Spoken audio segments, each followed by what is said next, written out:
want to share with everyone that today's event provides an opportunity for our community to come together and share some laughs, especially in this time where we've got to socially distance ourselves. Today's about finding a creative way for us to remain connected and engaged. While we're laughing together, we're hopeful to raise some money for the COVID-19 Relief Fund. There's a short video from John McFarland, president of the London Health Science Centre Foundation, that I'd like to share. On behalf of the London Health Sciences Foundation, I want to say thank you to Stride Rehab and learners for putting on the Comedy Hour. This is a great initiative, really fun initiative, and we're thrilled that you've agreed to support our COVID-19 Response Fund. As you know, the frontline workers are our real heroes, and they do need our support. And as always, our London community steps up, and learners and Stride Rehab is a shining example of that. Thank you for your support.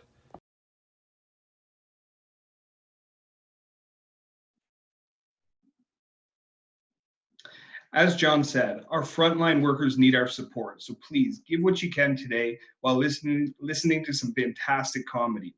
But before we get started, we have a very special guest.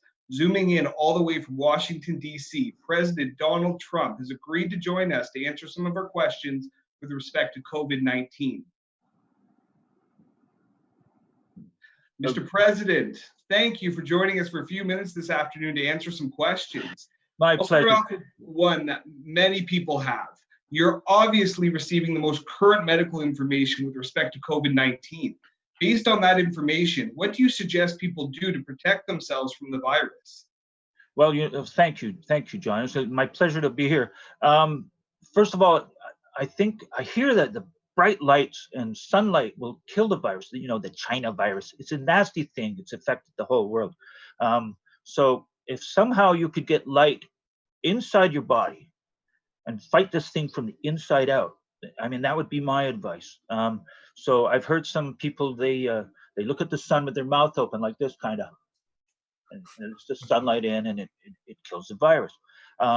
Another thing that I've been using is, and I highly recommend, is GreenWorks. It's by Clorox, and it's green, so it's good for you. It's healthy. That's one product that people can use.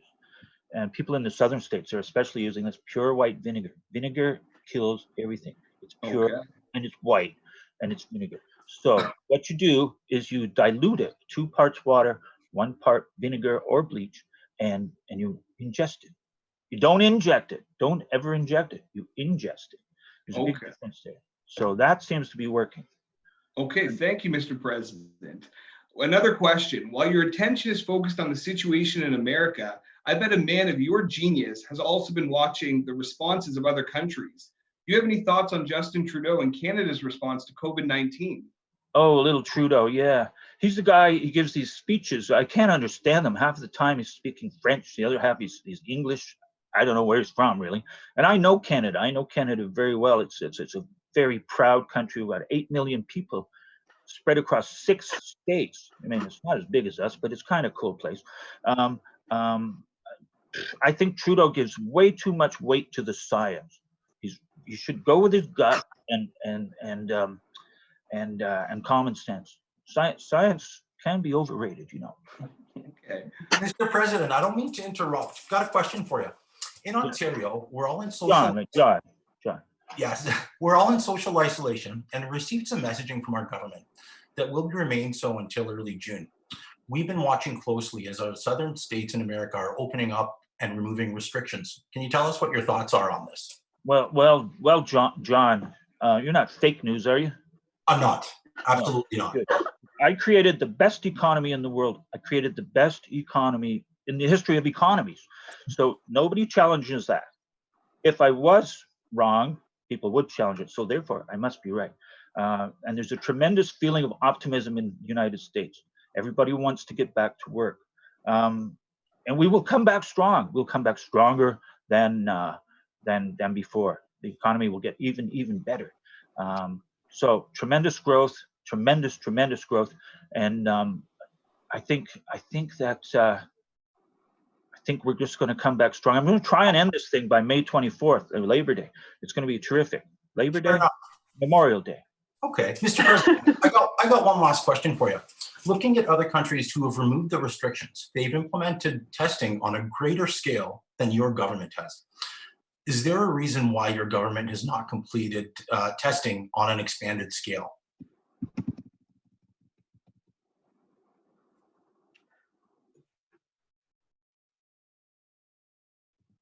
There's a good chance I might have scared Mr. President with my questions here. You're like being frozen. I think he's checking with his speechwriter at this point. Oh, we may have lost him from Washington, Typical president. running from the tough questions. That is too funny. So Well, yeah, I think we lost him. Alicia, Oh. I'm so sorry that you don't get to ask your tough questions today. Yeah, thanks, John, for taking away my opportunity to get to interview a genius like Donald Trump. Thanks. Well, everyone, I'm sure with having Trump on the line, our donations and ratings have went through the absolute roof. I'm looking at our website. We've already raised over $1,200 today. Oh my God, that's In the amazing. 10 minutes, we've received donations from Julie Wilsey for $50, Jenna MacArthur for $25, Lindsay Campbell, another $100. Thank you, everyone, for your support. It's unbelievable.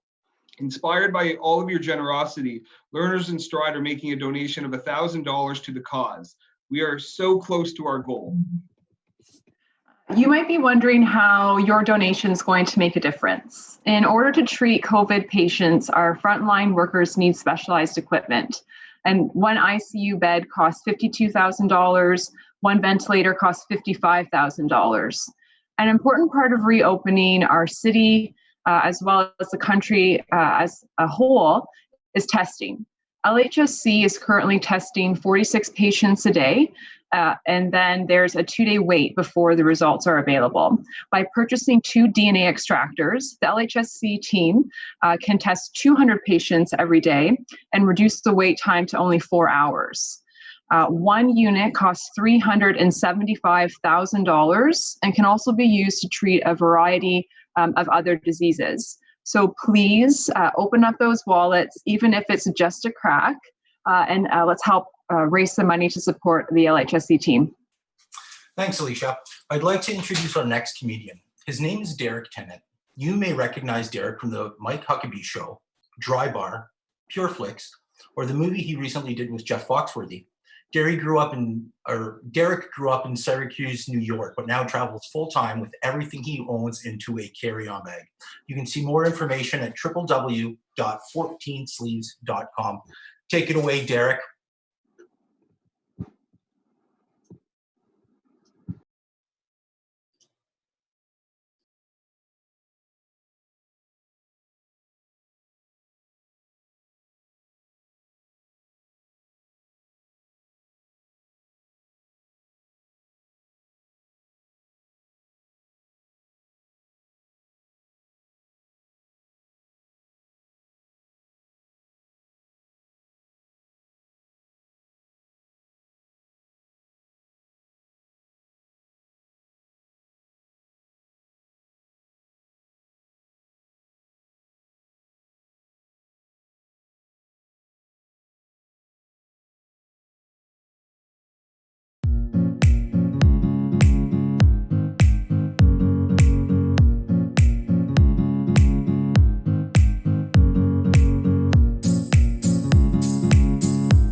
Thank you, everyone, for your patience.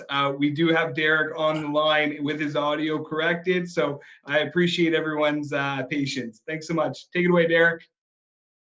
Hey guys, thanks so much for letting me be here, man. What an awesome cause today. I mean, there's nothing we can support more importantly than what we're doing here today. And I'm in New York right now. I actually thought I was going to be the goofiest guy from America that was on today, but apparently you one upped me there. When you first invited me, I saw that it was called The Week Has 120 Hours. I'll be honest, I had to get my calculator out. And so apparently the hours in Canada are kind of like the money, because down here we have 168 hours.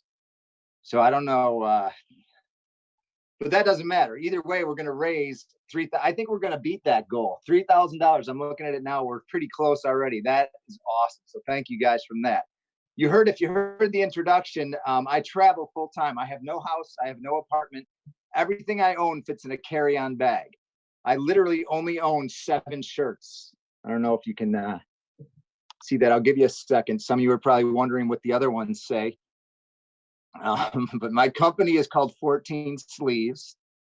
And I only own 7 shirts, but nobody believes me till the second day. And actually, hold on, like on the floor here, like there's Thursday from yesterday. We got Saturdays all set for tomorrow. I bring that just to prove it, because nobody believes me. I'm actually wearing right now my only pair of jeans, because literally everything I own fits into a carry-on bag.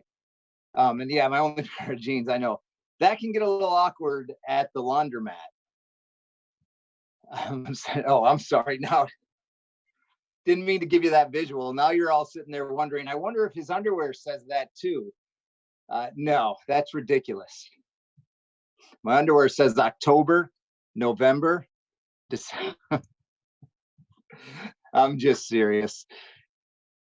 So 14 Sleeves, you can look me up online by 14 Sleeves, and then you'll believe it when you see the other shirts. But again, I'm just so excited to be a part of this. I was able to connect in London, Ontario. I had some shows there. That was the last shows I did before we couldn't go anywhere, was in Canada. So I feel a little closer to the connection with you guys as well for this, and met some amazing people out there in the head trauma world. And I was connected there because my left side's paralyzed. You can't really tell on this little screen probably, but I can't use my left side. Seriously, I had a brain injury. Seriously, like you do the YMCA dance, I do the LOL. I caught a fish. It was this big. You get the idea. I mean, if I'm being totally honest, sometimes I feel left out, but I'm all right. I know. Usually I get to hear the laughs and the groans. It's kind of odd right now without hearing those. But people ask me what happened. I had a brain injury when I was young. The doctors don't know. It was just random. I had a headache.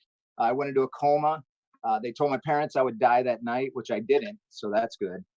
I had a brain surgery, and the doctors, literally the neurologist, this is what it said. It said random bleeding from point X for an unknown reason. I mean, is this guy even a doctor? Seriously, random.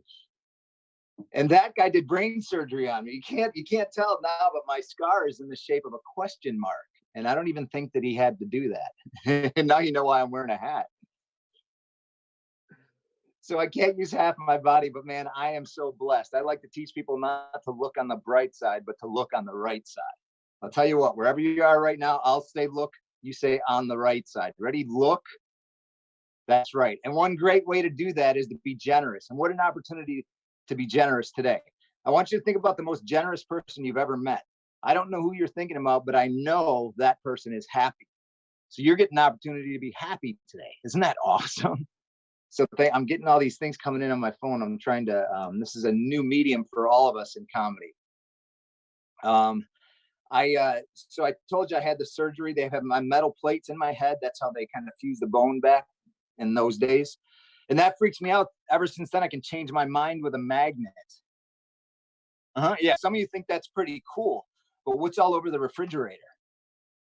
I know I get home, I'm like, man, I'm starving. No, I'm not. I got to feed the cat.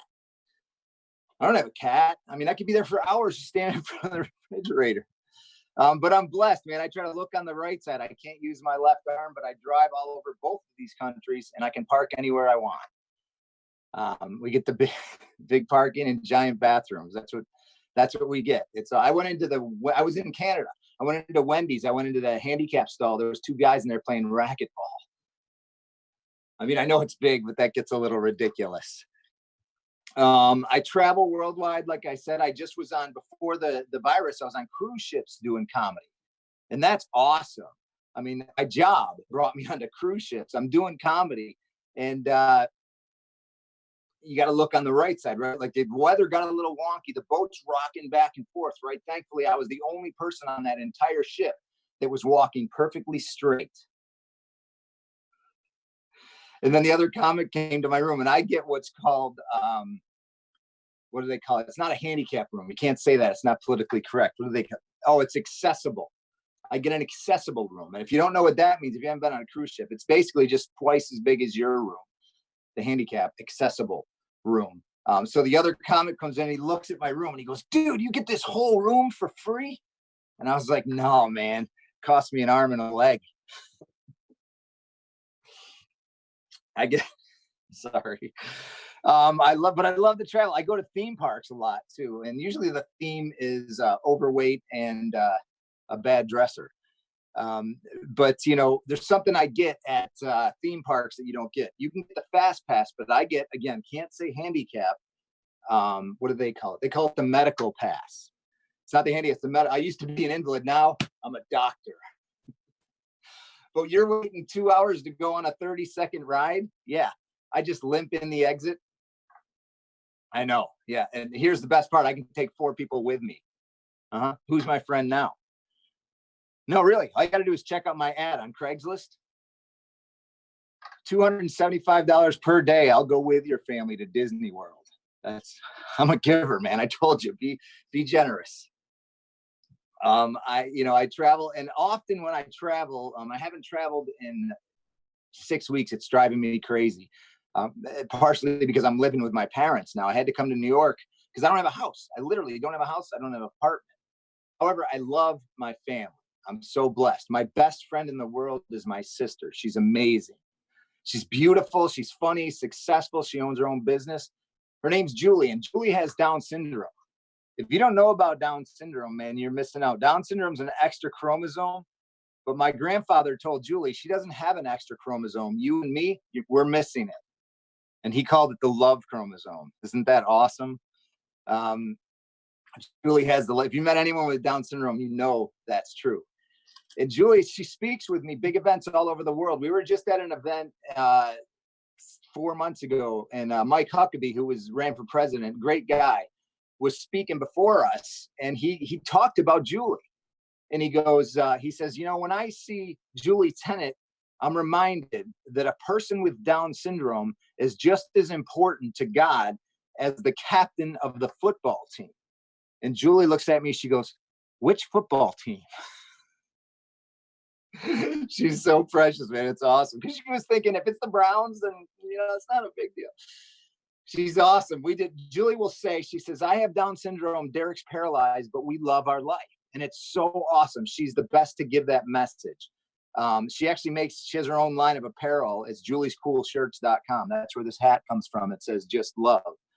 We were being interviewed on TV, and it was great. She says, they asked me, they said, can you tell us your story, Mr. Tennant? I said, actually, Julie can tell you. And I give her the microphone on TV in St. Louis. She looks right in the camera, and she goes, we're both handicapped. I have Down syndrome, and he's single. I forgot to tell you, she's also funnier than me. Julie is my hero, man. You can go to juliescoolshirts.com or thelovechromosome.com. You're going to want to get to know my awesome sister. But do that later. Right now, just hit that donate button down there. That's your only job right now. Donate. We are getting close. From what I can see, we raised the goal, which is awesome because we beat that. You guys are amazing. That is so cool. So Julie has changed my life. She's amazing. And she does. She mocks me for being single. But it's not easy being single. I mean, ladies, listen, you know, I mean, God's greatest creation, no doubt in my mind, is the woman. Every one of you is beautiful. But you tick me off because you all say the same thing. Single women all say the same thing. They're like, I just can't find Mr. Right. Really? How hard is that? You know, and then I finally met a girl. Don't get excited. I met her online, right? You know, I mean, think about it. If I can do anything, I can swipe right. I mean, I like everybody. So I met this girl online. I mean, and do you have any idea how difficult it is to create a profile online using only the letters on the right side of the keyboard? My name was Ick. And then she told me she had an hour. I'm just looking at the totals, man. You guys are awesome. This is so cool. I'm so excited just to be a part of this, especially with Trump being here and everything. Amazing. So I did. I met this girl, and you know, eventually you meet. I get to her house. I knock on the door. She's like, "Hi, are you Derek?" I said, "Yes, I am." She goes, "Can you walk my dog?" I was like, "What?" No, ladies, that can't be the second question, right? I mean, when you just met somebody, the second question is like, where are you from? You know, how long have you lived here? How did you find lastresort.com? Something. But she was cute. So I was like, yeah, I'll walk your dog, weirdo. And then it gets worse. It was a Chihuahua, right? I don't know about Canada, but down here, a dude doesn't walk a Chihuahua. But I said I would, right? So it's just me and Taco Bell. And this is when I lived in New York, right? And I run into my buddy. He's walking his German Shepherd, and he's looking at me. He's like, "Nice dog, Derek." And I'm like, "It's not, but there's nothing I can do." Right? He says, "Hey, man, you want to grab an ice cream?" I said, "Yeah, that'd be great. Let me get rid of the dog. I'll be right back." These are the people I hang out with. He says, "Nah, man, I do this all the time." I'm like, what are you talking about? So, friends, he's got a German Shepherd on a leash, right?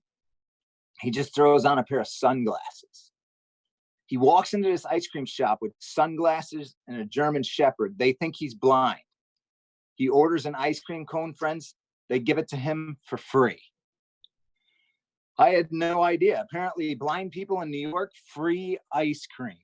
Isn't that awesome? So I'm outside with my Taco Bell dog. I'm like, no way.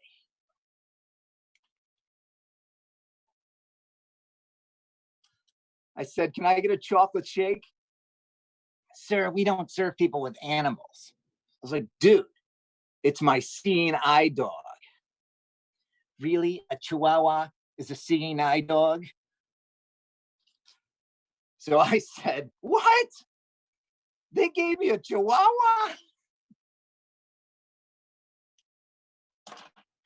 So that's called looking on the right side, man. And listen, you guys are looking on the right side today in a way that can't be beat. Man, if you want to be happy in your life, then just learn that when you give, you're happy. When you choose to look at other people's needs as more important than yours, that gives you joy. That really works. That's not Derekology. That's just truth. And I am so honored to be a part of this today because we are helping so many people on the front lines, and we're connected with so many cool organizations today.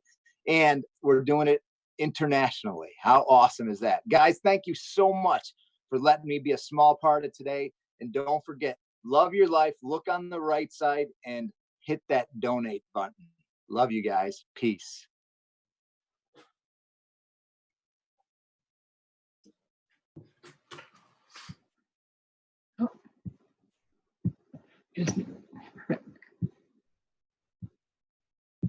Thank you, Derek.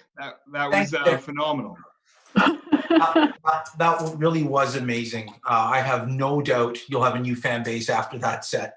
Dude, it's so weird not hearing anything, you know?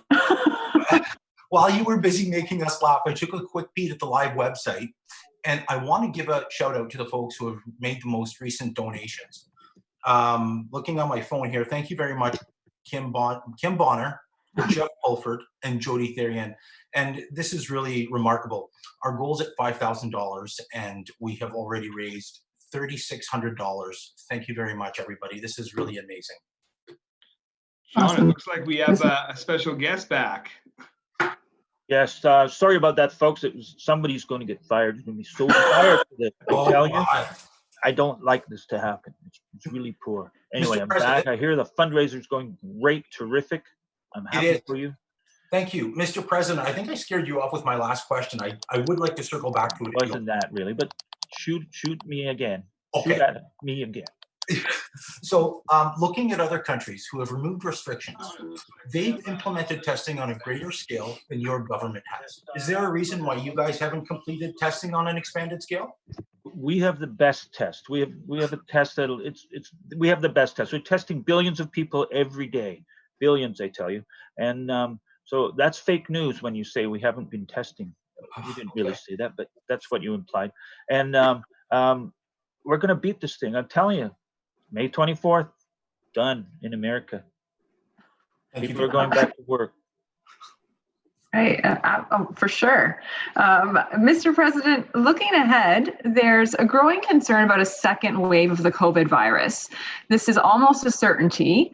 Will America and the world be at large be able to resume restrictions again if needed, or will our resources be depleted? Well, our resources won't be depleted in America because we are terrific. We've got a stockpile of resources. We've got the best economy, which is going to come back. And the second wave, I think it's all WHO and China virus conspiracy theories. We need to forget science and get on with our gut feelings and get everybody back to work. It's all going to be terrific. I promise you, folks, terrific. Yes, President Trump. It's Alicia. Yes. It is Alicia, yes.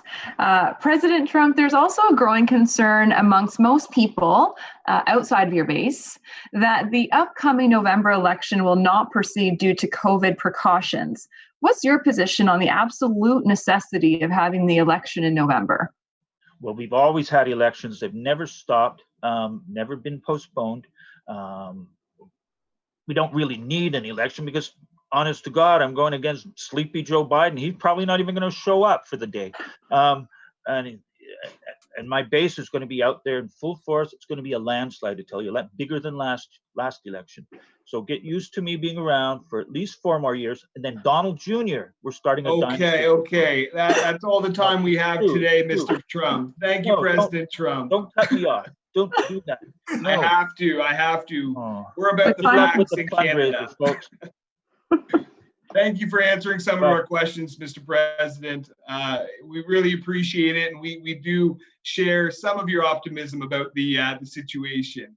I know Alicia also has a message from someone or So thanks, Mr. Trump. It was a pleasure having you here. Okay. Good luck with your fundraiser. Thank you so much. And thank you to everyone for your incredible generosity. I'd like to share some cheeky prose from a woman who has a way with words, Miss Dolly Parton. The kids are bored and restless. They scream and yell and squawk. And the teens and tweens are just plain mean. They'll bite your bleeping head off. And all those little couples that were once so sweet and cozy, now they fight like cats and dogs, like Donald and Pelosi. Lord, get us back to school and get us back to work and get us out of this dang house before someone gets hurt. And Lord, please find a vaccination in the form of a shot or a pill, because if this virus doesn't kill us, the stay-at-home will. Not only are your donations going to help purchase life-saving equipment, they'll also be directed to support several clinical research projects directed at fighting the pandemic. So if you've used your credit card since we've gone into self-isolation to purchase an outfit that you know you're not going to be able to wear right now, or a piece of a sporting equipment that you know that you don't get to use until social distancing is over, then grab that credit card again and make a donation to the COVID Relief Fund. I'd like to introduce our next comedian who, like myself, hails from Brantford, Ontario. Graham Chittenden is a Canadian Screen Award winner, a Canadian Comedy Award nominee, and a current writer for the CBC show Still Standing. He's a former host of Showtown on MTV Canada, a writer and guest star on Mr. D, a frequent performer on CBC Radio's The Debaters, and a regular face at the Just for Laughs Festival in Montreal. The stand-up comedy special, Graham Chittenden, Reluctant Adult, is now available on Crave TV. Take it away, Graham. Thank you very much. You can hear me? Yes? Is this a thing? I feel like that's been a big part of the day so far. Perfect. We're on. We're running. It is, normally I would say it's nice to be here, but I've been here now for 50 days. So it's nice that you can see that I'm here. This is my first online comedy show. I'm a little nervous. I am excited to get back to live performing for the most part, but I'm also excited that if this goes well, I may never have to go to Saskatchewan again. So there is always a silver lining in everything. Also, I'm from Brantford. I'm excited to be raising money for London Health Sciences, but if you know anybody from the Brantford General Hospital, please don't tell them that I raised money for your stuff and not theirs, because I don't know if you've been to the Brantford General Hospital, but parts of it could use an infusion of cash. I had my appendix out there a couple of years ago, so I had to go to the emergency room, and I could tell you that it's a double misnomer because most of the people there have shown up without much of an emergency, and well, it's not really a room. I don't know if you've had minor emergency surgery as an adult, but most emergency rooms, like in Brantford, are more just a series of elaborate hallways. So you spend about 12 hours sleeping in a hallway, which I did. And a couple of firsts for me. First time I ever had an organ removed. First time I ever slept in a hallway. First time I ever tried morphine.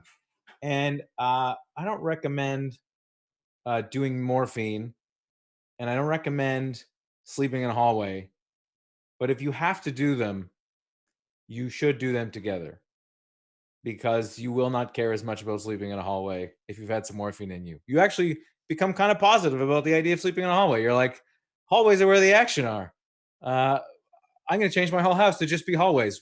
Rooms are just a waste of space. They're just hallways that don't go anywhere. So if you have any money left over, if you want to kick some back to the Brantford General Hospital to get their emergency room, a room, please do. In the meantime, what have I been up to? I've been in quarantine for a long time. There are positives, there are negatives. It's a weird time to be alive. Oil is worth nothing. Sourdough starters are like gold. And that's my next message for people out there who are stuck at home. You don't have to do anything. I know you feel you need to. I felt good for like the first week. I was like, I'm not going to do anything. And by week 2, I was already mad at myself for not baking enough, because Facebook is, if not anything else, an unlicensed online college of things you don't need to learn how to do just because somebody else in your feed did it. Like over elaborate desserts. You can stop. You don't have to stop eating stuff that you can buy. It's not Little House on the Prairie. Sometimes you should know that you're just doing too much busy work. Like if you were grinding up Oreo cookies to make the crust of a dessert, you can stop making dessert. You had dessert. It was Oreo cookies. And now with nobody coming over, that's the one reason you were doing it. Best case scenario, you spend 4 hours crushing up Oreos under a tea towel and rolling out some stuff and drizzling some other stuff. And then best case scenario, 4 hours later, somebody will take a bite of it and go, these taste just like Oreos. Yeah, so do those Oreos you ruined 4 hours ago. So if you want to relax, you can just relax. Enjoy your time off. You don't need to do anything. You can, you're just going to end up sweating. Or give yourself little projects. I gave myself one little project. I gave myself one thing. And that is, I'm going to get to the bottom of all the technology in my house. I don't know why it won't work together, but for some reason, I don't know if you have a friend or an acquaintance who every time you meet them, you have to introduce yourself because they don't remember you. My phone is like that with every Bluetooth speaker in this house. I don't know where the amnesia comes in. You're like, okay, phone, play some songs to the kitchen speaker. I'm like, I don't know who that is. Are you kidding? You've met like 20 times. You guys had breakfast together yesterday. So these are my little projects I'm going to do. Other than that, I plan to do nothing. I'm taking it in. I'm grateful for everything. I'm essentially running a retirement home for dogs. If you want a little bio of my life, people are always talking about quarantine with kids. Come on. Any of your kids have to go to the bathroom in the backyard at 4 o'clock last night? No. So shut up. I'm doing it here. I have dogs, plural. Daisy, Oliver, Coconut, Peach. I won't tell you everything about them individually, but as a group, they're 51 years of combined age. They have 7 eyes, and only 5 of those work. So there's a little brain teaser for you to get you through the day. We take in old dogs from the SPCA, not even like the ones you get from the SPCA. We're sort of friends with them, so we get the as is section of the SPCA. At this time, a couple of years ago, we actually have 5 dogs. And one of them, so we had one of them was 7. We got her when she was 17. She was so screw your Chihuahua you're walking. I had a 17-year-old blind miniature poodle named Minnie, and we got her on a technicality because we popped in on a Tuesday, and her euthanasia appointment had been rescheduled from a Monday to a Wednesday, and then Minnie passed my girlfriend's much less rigorous test than a vet would give. She said the dog's name, it wagged its tail, and we took it home. She said, "What's this dog's name?" I said, "Minnie." And she went, "Minnie," and the dog went, and that was it. We took her home. She's like, "Look, she's fine." It was one tail wag. For all we know, that was her soul leaving her body. But we agreed that we would take her home, and she could live in our house as part of a family, and pass away, in a few weeks or months, whenever it happened. And I will admit that those few months were 2.5 years. She lived until she was 19 plus years of age. So I don't know if anyone out there else has a dog that's old enough to drink in the province of Ontario, but we had a blind miniature poodle walking around this house for 2.5 years. And I can't hear any of you, so I can't answer any of your questions. So I will only answer the ones I think you might have. Question 1. How does a blind poodle get around? The answer is inconsistently. Sometimes she had radar, and other times you have questions for her like, how long have you been behind the toilet? If you can picture it, actually, if you are going to get a blind dog, and you do have your choice, I don't know if this will come up, but if you can pick a miniature poodle, that's your choice because they have a little puff on top of their head, and if you watch Westminster, you probably assume that that's for some kind of aesthetics, breed specific, and that might be the case when they're 4 and vibrant and full of life. But when they walk around, they have a little puff on their head, like I do, because my haircut was postponed. And they just walk around, and then she would just walk around, and then if the puff compressed, she would just turn and try another direction, and she would just do micro turns so that she could see which way she was going. She was like a Roomba. If you had a Roomba that made your house dirtier, you've already kind of lived with a blind miniature poodle. So she's sadly gone. I'm not going to say too soon, but she is in fact gone, and we miss her. Now we're down to the 4 dogs. And they're old too. So it really doesn't even look like, you picture a dog rescue, get that out of your head. Picture a bunch of toys that are broken and running low on batteries, and they're just kind of eking across the room. That's what my life is like. Letting out tiny little Shih Tzus at 4 a.m. To go to the bathroom. And I don't even try anymore. I don't even put pants on anymore. I just run out in my underwear, and then I'll set them down, and then I'll have to run back out because I don't know where they are. And if you didn't know me and you didn't know I had dogs, I just look like a guy who was going to run out for a quick dip in his hot tub in the middle of the night and then sort of forgot he didn't have a hot tub anymore. That's what it looks like. So that's my life. I could have kids. I'm not afraid of it anymore. I'm at an age now where if I have kids, I'll just have them. I'm not afraid. It doesn't even look that hard to me. It doesn't look as hard. See, I can't even get the booze from the parents. I could pour a second bowl of cereal. It doesn't seem that difficult to me. I think I could do it. I was sort of waiting to see if I got super rich. If I got super rich, I was gonna have a kid then, because that seems even better. I don't know if you've seen the Royals with their kids. It's not even like having a kid. It's like having a speedboat. You just take it out when the weather's nice, and then pay somebody else to wash it and put it away. That's ideally the way I would like to have kids. But that's the other reason I didn't want to have kids. And you guys are in the health sciences if you're watching this. I'm a very scientific man. And I've never been impressed enough with my own body to feel the world needed any more of them. Like, if you don't like your own body, why would you give it as a gift to another human being? You know, I will donate my organs. That will be the gift that I give, which also I do highly advocate for. Um, but I do, yeah. You can't. I like these Zoom comedy shows because you can't tell how short I am. It's all based on how high I put the camera.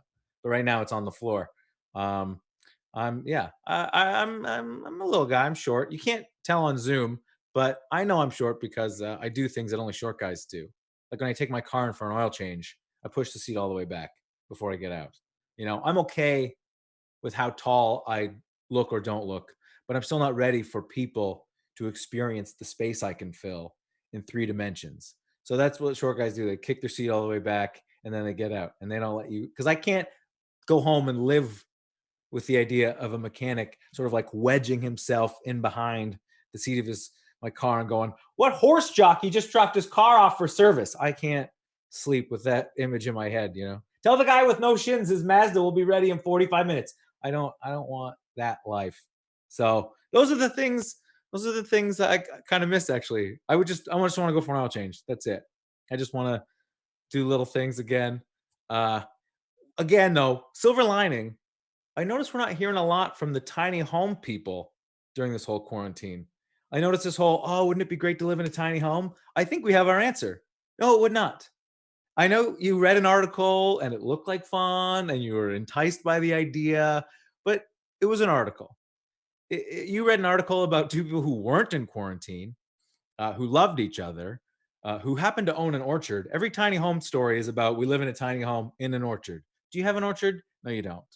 Now, if you really think you could live in a tiny home during the next pandemic, next time you're at the mall when it finally reopens, go to the change room and just pick one change room, spend 8 hours there. Just take a lap.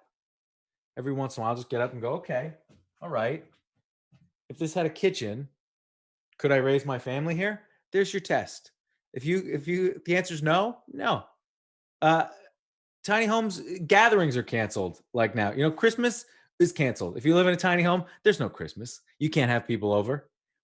They don't want you to drive your house to their house. Receiving gifts, done. You can't accept anything. You have not enough spare. If your grandmother spent 6 months on a gift for you, you would have no choice but to throw it back in her face and say, "A quilt, Nana? Are you screwy in the head? I could drown. Okay, I can't spare the square footage for your generosity. This isn't going to fit in my bedroom. My bedroom is a tiny spot on top of my fridge where most people keep their kitchen mixer. Okay, I can't build an addition to house your generosity." That's the kind of life you live. I feel like medium houses. I'm sure everyone in a medium-sized house is doing fine during this pandemic. You know, medium-sized home. Have goals for yourself. Real estate goals. Goals like don't live anywhere that can be stolen by a RAV4. That should just be a rule you have for yourself. Make that a goal. You know, and again, tiny homes, if you have one in an orchard, maybe it looks all right. But 3 or more, no. And they look good on their own with beautiful landscape. They don't look good behind your ex-wife's house. You know, when you're leaving the parking lot of Home Depot and you see a row of sheds, you never think to yourself, "Oh, that looks like a charming neighborhood. I wonder what the neighbors are like." Their lawnmowers. So I feel like medium-sized homes are going to prove themselves to be the hero of this pandemic, which is where I am, my medium-sized bungalow in Brantford, Ontario. I'm quite enjoying it. I actually don't hate this lifestyle that much. I've always wanted to retire. I'm really getting a taste of it. And I live in a neighborhood with a lot of old people. They're doing fine. Their days have changed virtually not at all. This is all I've ever wanted to be is 65 years old. And I feel like I'm living it right now. Because right now, every day of your life feels like the way most of us only used to feel Friday at work when you get back from lunch. That special feeling where there's lots of time left, but you're not going to do anything big. That's what being retired feels like. Every day of your life, you just walk around, see what other people are doing, maybe tidy up a drawer. That's my whole life right now. That's all I've ever wanted. Senior citizens have already had that. It seems so fun. If you don't believe me, the next time you're at a casino when they reopen it, go to the Lost and Found. If you don't believe me, senior citizens are having more fun than you. Next time you're at the Lost and Found of a casino, go check it out. You want to know what's there? Canes. And check it out even a year from Canes. There are canes in every lost and found at every casino because there are senior citizens there having so much fun. They forget they can't walk sometimes. That's all I've ever wanted out of life. I just want to be old. I want to be a senior citizen. They're tearing it up. They're getting up earlier than one day. I'm going to find out what's so great at 4 a.m. I'm going to get up for it every day of the week. No questions asked. That's what being a senior citizen is. What's so great at 4 a.m. that you're going to jump out of bed? I don't want to get up at 4 a.m. now, but one day you're 65. Your kids are not at your house. Your job is done. You jump out of bed 90 minutes before the sun comes up every day for the rest of your life. And you think to yourself, I've got nothing to do today, and I'm going to get started. These neighbors are not going to spy on themselves.